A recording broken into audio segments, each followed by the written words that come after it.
Are the Chicago Italians different than the Queens Italians? Where'd he come from? Yeah. The Mercedes-Benz Interview Lounge.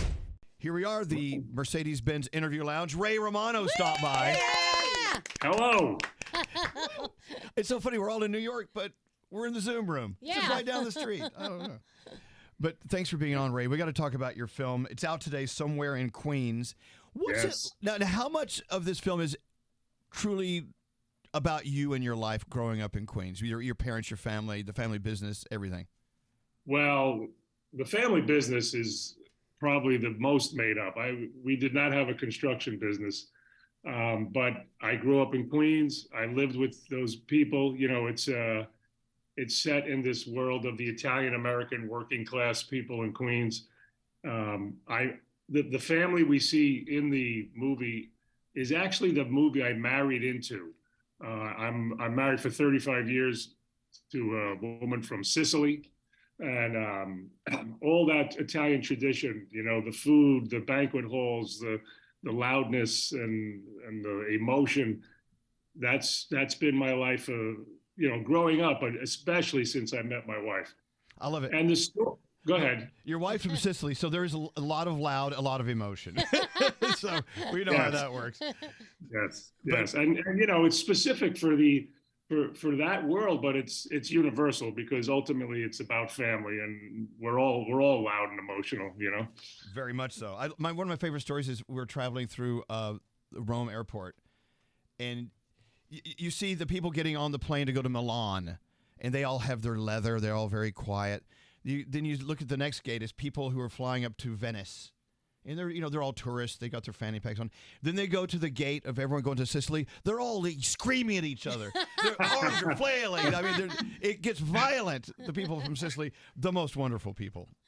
Now, if you're from New York, you love stories like this because you probably, like Danielle, you guys probably grew up in a story like this. I grew up in the Bronx, but with an Italian family, but I dated many a guy from Queens in the Italian, neighborhood. And I remember all the craziness and the loudness and, a lot like my family. Well, people ask me in this business, they ask me, what's the remedy, the formula for success, for a successful marriage in show business? And the only thing I can think of is marry a woman from Queens, because they will keep it real no matter how big you get. I'll give you a perfect example. Yesterday, she told me I hadn't taken the garbage out or whatever.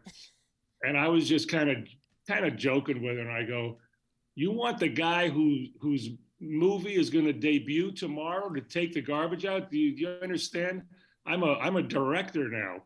To which she said, you're still the dick I married. There you go. Yes. End of conversation.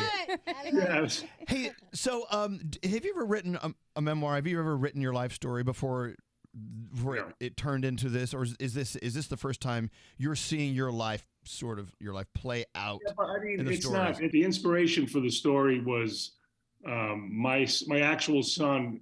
He's 6'5", my youngest son, and he was one of the star basketball players in high school. He played with a couple of guys that are in the pros right now. Drew Holiday was on the team. But anyway, it was very exciting for me to go to the games, and from grammar school through high school. And when he graduated high school, the last game, we knew he wasn't going to play in college. And at that last game, I got very emotional. It kind of took me by surprise. And I realized this was all going to end, this adventure I had with my son. And if I'm being honest, I got a little bit of attention, being the father of one of the star basketball players. And I was going to miss it, as pathetic as that is. Like, I don't get enough attention in my real life. I'm on TV, I have TV shows, and yet this was going to be a loss for me. And I just thought, what if this was some guy who that's all he had? He was a poor schlub, a working class guy, and he felt very small in his real life, but he felt very big, and he felt like a star, vicariously through his son. So that was the jumping off point of the story. And then we invented the family, but it's all based on people I know and have lived with. So it's not autobiographical, but it is part of my life. A lot of it is part of my life. Anybody from your family have gone, I know that character is me. I know you based that one on me. I was worried about that because, well, because, we were writing the story and, I live in LA now. So we were in LA and I was worried that my wife's relatives would think we were writing about them. What would happen was we thought we were writing it too big. We thought we don't want to stereotype it. We don't want to make it a cartoon. And then every couple of months, I would have to go to the East Coast to New York because someone was having a Sweet 16 and they would rent out Leonard's of Great Neck. They make a big thing of it. And I would go there and I would watch the relatives again. And I would call my writing partner and say, don't worry, we're not doing enough. Right. This is who they are. But no, they were all in the movie. And they all came to see them at Tribeca. They came to the festival and they kind of love it, I bet. And one of the things from a perspective, someone who was not born and raised in New York, but I've been here for 30 years, is if I go see somewhere in Queens, all the great actors, Laurie Metcalf is in there, you're in there, but the city of New York is also a character, right? If you're born and raised here, I think obviously you recognize this in the way you describe how this film lays out. New York is this bigger than life thing. We all grew up watching these movies, great movies in New York, as you did as well before you started your comedy and your stand-up, this and that. And that's what makes me excited about seeing this film, because I love any film that really truly showcases the cartoonishness, if there's such a word, of the personalities from Queens, from the Bronx, from Brooklyn, from Staten Island. This is why I want to see this film out tonight. A friend of mine saw it at the Tribeca Film Festival and said the characters were so well written and so well acted out. The story was strong. It was very relatable from a guy from New York.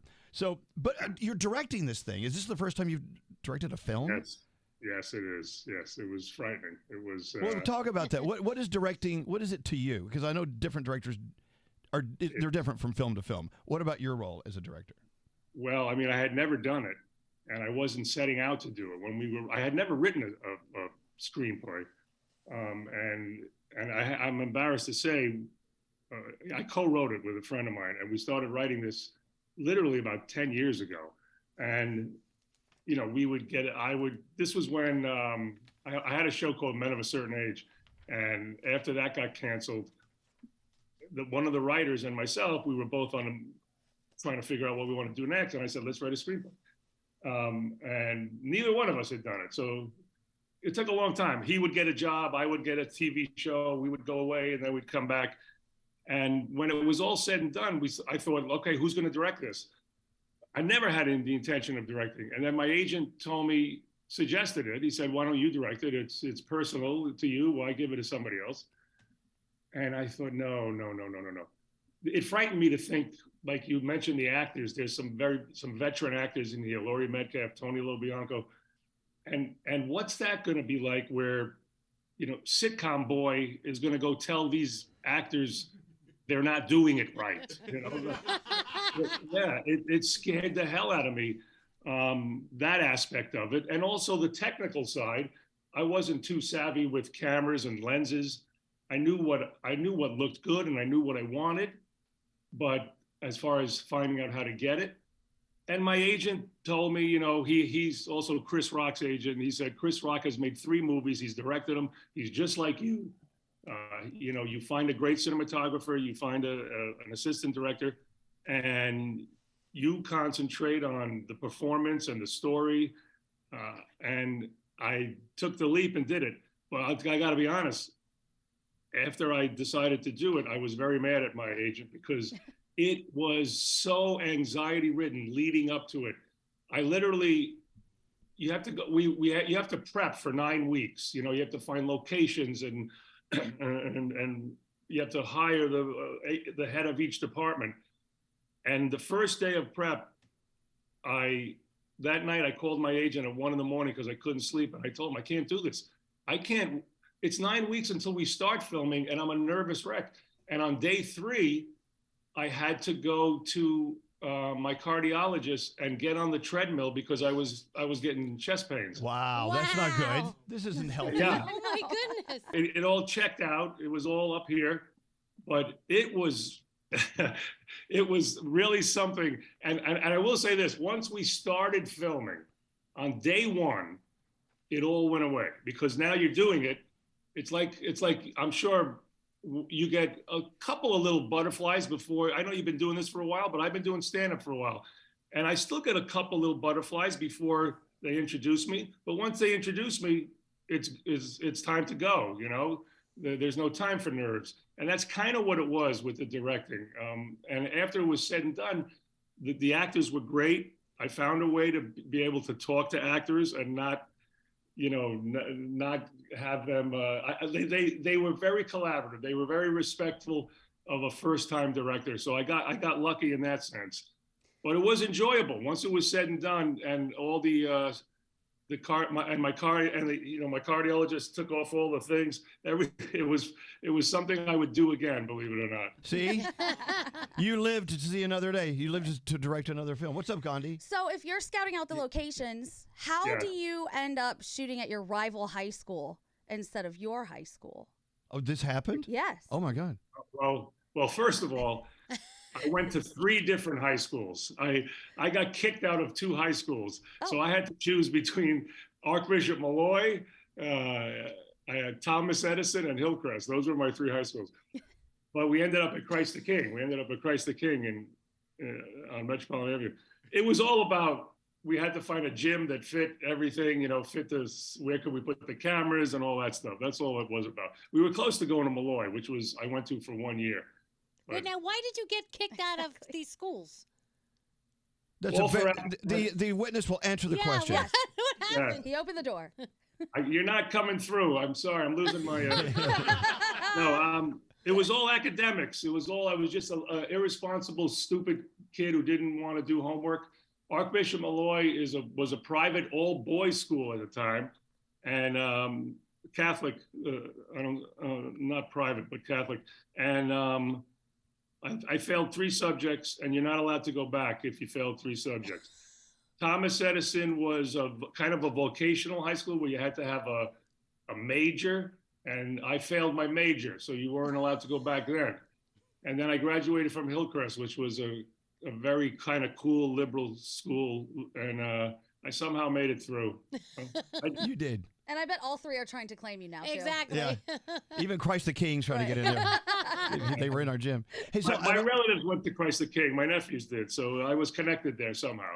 Our friend Sebastian Maniscalco is in the film as well. He's been on our show a lot. We love Sebastian. And, God, has fame gone to his head? We love Sebastian. I want to see this film. We all want to see it. And I know this pandemic thing, that was just a flash in the pan, right? I'm ready to go to a theater to see a film. I haven't done it, Haven't been back? No. Yeah, No. I've been back. So we need to get back to the theater. Yeah, I've been back. I love it. There's nothing like that feeling. They sent us a screener to see it in my own living room. I don't want to do it. I want to see it in the theater. Don't do it. I'll pay your ticket. Just go buy a ticket. Okay. There you go. Reimburse me. Scary. Popcorn too? Yeah. Popcorn. You did bring up Sebastian Maniscalco. I just want to know, how does a guy from Chicago, Italian-born guy from Chicago, fit into a film like this? Was there any adjustment, doing the Queens thing versus Chicago? Are the Chicago Italians different than the Queens Italians? Where'd he come from? Yeah. I'm from Brooklyn. Well, Laurie Metcalf, who plays my wife, is from Chicago also. She's a Chicago native. And she was very worried about doing the New York accent. But, it's first of all, it's Laurie Metcalf. So I'm going to hire her no matter what. Right? She's awesome. And Sebastian just sounds Italian, American. I don't care where you're from. Right. That guy's accent is just gold, He checks off all the boxes. And I needed I know you haven't seen the movie yet, but he plays my obnoxious younger brother, who just gets on top of me for everything. And in real life, he's a quiet guy. In real life, he's a really nice, warm, sweet guy. But he played that. He nailed it. He just nailed that role. But working class is working class. If you're from Chicago, you're from New York, it's pretty close, you know. He eats deep dish pizza. We eat just regular pizza. Yeah, you know? well, see, there's one strike against him. Yeah. We're done. Ray, thank you for coming on. It's somewhere in Queens. It's out today.